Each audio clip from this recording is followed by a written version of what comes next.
yatim yang tumbuh tanpa rezeki dari orang tua. Dan kita pun juga sebetulnya merasakan seperti itu ya, di lingkungan kita atau di keluarga kita. Saya berempat itu ketika semuanya sekolah semua ya, kuliah dan di pondok, bisnis ibu saya itu lancar. Begitu anak yang terakhir sudah selesai, kemudian sudah nikah, ya bisnisnya melempem dan ibu itu gerak. Nah, jadi begitu. Dan di sini pun juga kayaknya juga seperti itu. Ketika masih punya tanggungan, badannya sehat, ya, sudah meskipun usianya sudah 50 lebih, ya, dipindah sana pindah sini tetap sehat karena masih punya tanggungan. Jadi begitu tanggungannya itu sudah mulai hilang, ya, anaknya sudah nikah, sudah bisa mencari nafkah sendiri, awais mulai loyo, sampurat dan sebagainya, yang tadinya bisa kemana-mana, bisa goes dan sebagainya, kakinya sudah mulai bermasalah dan duitnya juga semakin tipis, kan kira-kira seperti itu. Dan padahal dipikir sudah nggak diminta kok sama anaknya udah mandiri, kok malah bantu duit. Logikanya kan kita itu mestinya kalau anak-anak itu sudah mandiri, itu harta kita itu numpuk, ya, banyak sekali mau diberikan. Ternyata begitu anak kita itu sudah tidak minta kepada kita mau ngasih apa, membelikan motor aja tidak bisa, apalagi ngasih rumah, ngasih mobil dan sebagainya.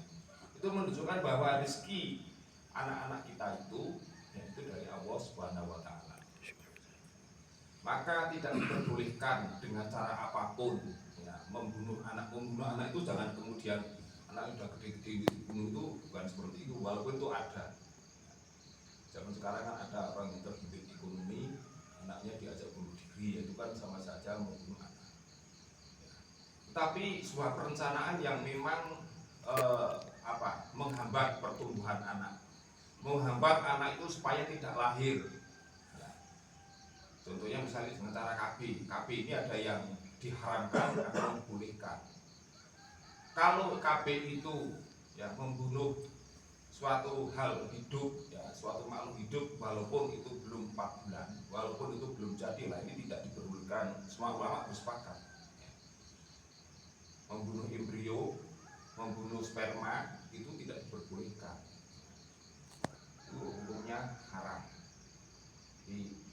Ini kalau orang yang berkeyakinan bahwa kita tidak usah merencanakan tentang anak ini, ya, maka dia banyak anak banyak rezeki. Kalau kita kan hanya slogan ya banyak anak banyak rezeki, buktinya anak-anaknya banyak itu takut. Itu beberapa hari yang lalu itu reuni teman-teman sanawiyah dan aliyah. Ya, ternyata mereka itu anaknya banyak-banyak. Ya. Ada yang bilang 7 hidup 3, ada yang bilang 5 hidup 4. Ya. Pada kenyataannya yang hidup itu tidak semuanya. Ya. Mereka tidak merencanakan untuk KB dan sebagainya, tetapi karena Allah itu hanya menjatahkan mengamanai 3 atau 4 anak, ya, yang dari 8 yang diusahakan itu ternyata hanya 5, hanya 4 yang bisa. Dan hidupnya juga sederhana-sederhana, tapi buktinya juga bisa sekolah sampai S2 dan jadi dokter, ada yang jadi dosen dan sebagainya. Ini menunjukkan bahwa rezeki anak itu ya bukan ya, dari orang tua semata, tetapi dari Allah SWT yang dititipkan kepada kita. Karena itu kita hendaknya tidak usah khawatir, tidak usah terlalu banyak rencana ini, rencana itu, menunda ini, menunda itu demi mengumpulkan harta dulu. Dijalani aja, insya Allah Allah akan memudahkan. Tapi kalau kita pusing dengan rencana kita, bahkan kakek neneknya ikut merencanakan, jangan punya anak dulu sebelum punya mobil, sebelum punya rumah, sebelum punya penghasilan yang tetap. Ya, penghasilan dengan rezeki itu tidak identik.